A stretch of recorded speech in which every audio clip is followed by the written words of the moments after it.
Biden world confident in a Trump rematch but preps for a surprise. President Joe Biden and his campaign team continue to believe that they will square off against Donald Trump in a general election rematch of 4 years prior.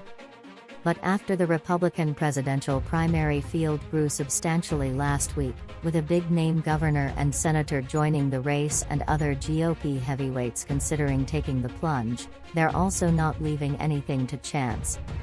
Biden's nascent campaign and the Democratic National Committee have been preparing to launch broadsides against a slew of current and potential GOP contenders, driven by the fear that their job may be tougher if Trump's name is not at the top of the Republican ticket.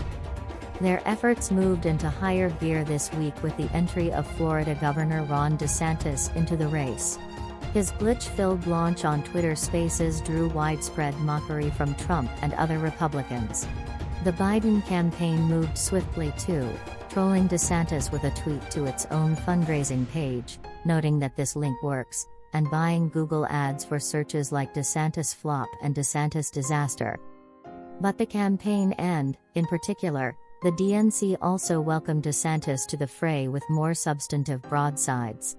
They unleashed a series of attacks and opposition research dumps, highlighting a number of his positions which they perceive could be general election vulnerabilities, including his endorsement of a restrictive abortion ban, his support for book bans and his fight with Disney over LGBTQ legislation. Democrats feel that allows them to continue the strategy that worked in last year's midterms, painting nearly any GOP contender as out of step with most Americans. They're all extreme. I grew up under the Ronald Reagan Republican Party that wrapped itself in the American flag, said DNC Chair Jamie Harrison. Well, part of America is freedom, the freedom to speak, the freedom of choice. And these guys are everything against freedom. This account of the emerging dynamics of the race was based on interviews with more than a dozen people working with or alongside the campaign, many of whom agreed to speak freely if granted anonymity. The DNC carried out the lion's share of the swipes on DeSantis, as Team Biden remains a skeleton staff having launched a month ago. But the DNC, its officials said, has already ramped up its campaign apparatus. It has begun fundraising in all 50 states and has deployed surrogates and staffers to trail DeSantis and other Republicans as they hold events. They also have begun hammering away at the other Republicans in the race, including Senator Tim Scott of South Carolina, who jumped in just days before DeSantis, and former UN Ambassador Nikki Haley, while preparing for the likely entry of former Vice President Mike Pence. While not all Republicans can be directly tied to some of Trump's record, or his role in inspiring the January 6th riot, Biden aides still believe they can be lashed to the former president. DNC staffers have begun branding all Republican hopefuls as enablers of MAGA policies, making their support of Trump a through line.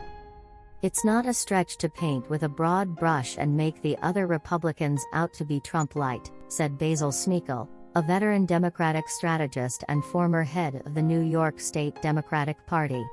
Nearly all of them have supported him before. The White House can also make the large umbrella case that the GOP are threats to democracy itself and the protection of personal liberties. DNC aides are also casting a wide net, researching the background of other GOP candidates who may not even jump in the race, including Virginia Governor Glenn Youngkin, a potentially formidable foe. Democrats believe that while a moderate Republican might prove a more serious general election opponent, others who may enter the race, like New Hampshire Governor Chris Sununu and former New Jersey Governor Chris Christie, stand little chance of surviving a GOP primary electorate that has moved decisively to the right. And Biden aides believe, no matter whom the Republicans nominate, that the GOP playbook against the president, with attacks on his age, his son Hunter Biden and socialism, will be the same as the one that failed in 2020. Those close to Biden do harbor worries about the Republicans nominating a fresh face, someone who, during a time of inflation and discord, could tap into an anti-incumbent sentiment pervasive in America and in democracies across the globe. Republicans should be paying attention to his low approval. This is not a president that the American people feel is doing a good job on their behalf, said Ronna McDaniel, the chair of the Republican National Committee. The vast majority of Americans feel like we're not heading in the right track. Most presidential re-election campaigns can be framed as change versus more of the same, though a Biden versus Trump retread would be more of this same versus more of that same. But if Biden faces someone other than Trump, the dynamics of the race would immediately change, becoming a referendum on the president's record. It also would focus attention on the president's age.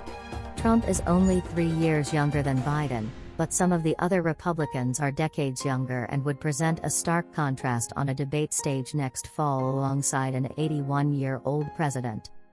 The framing becomes, do you want 4 more years of Biden or something different? Said Alex Conant, a Republican strategist who was a senior advisor on Marco Rubio's 2016 White House bid. The Democrats will have to spend a lot more time trying to define the competition. Everyone has already made up their mind about Donald Trump. Very few have made up their mind about Ron DeSantis. And all of Biden's vulnerabilities, including his age, are exaggerated if he's running against a fresh face. Operatives in both parties stress it's still very early in the race. But as Biden world surveys the GOP field, they see little to shake their belief that anyone other than Trump will be standing at the end of the primary battle, even if that is 2 or 3 more criminal indictments from now. Biden himself has told those closest to him that the Republican Party's best moment to turn the page from Trump was in the weeks after the January 6th insurrection, according to 3 people close to him. And while Biden yearns for a return to the pre-GOP of his Senate days, he now believes that his predecessor's grip on the Republican base will likely hold through next November. The White House likes its chances in a rematch. Aides believe Trump's behavior is disqualifying for voters, and that many Americans would not like a return to the chaos that dominated his administration. Moreover, Biden's political brain trust is fixated on the independent, swing voters, in many cases, suburban women, who went for Trump in 2016 but broke hard away from him 4 years later. What has Trump done since leaving office, the Biden advisors ask, to win back those voters? The answer, they believe, is nothing, as they point to the Capitol insurrection, his dinner with a white supremacist and his mounting legal peril. He can be tied, aides say, to the same extreme positions on abortion and guns as other Republicans.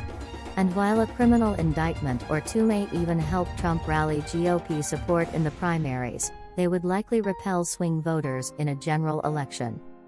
But the electorate remains deeply divided, and both the 2016 and 2020 elections were decided by a relatively small number of votes in a handful of battleground states. Trump made inroads in 2020 among some Black, Latino and Asian American voters. Biden's poll numbers remain middling, his age is a factor and there are worries of economic headwinds that could damage any incumbent's re-election chances. His vulnerabilities have to do with his age and whether it will be a pro-Biden vote to go along with an anti-Trump vote, said CENEL. A lot of Democrats who like his record still don't view him as a large mobilizing figure. That's today's latest news. Don't forget to subscribe, like, and comment so that this channel can continue to exist. Thank you for listening to the end and I hope it's useful.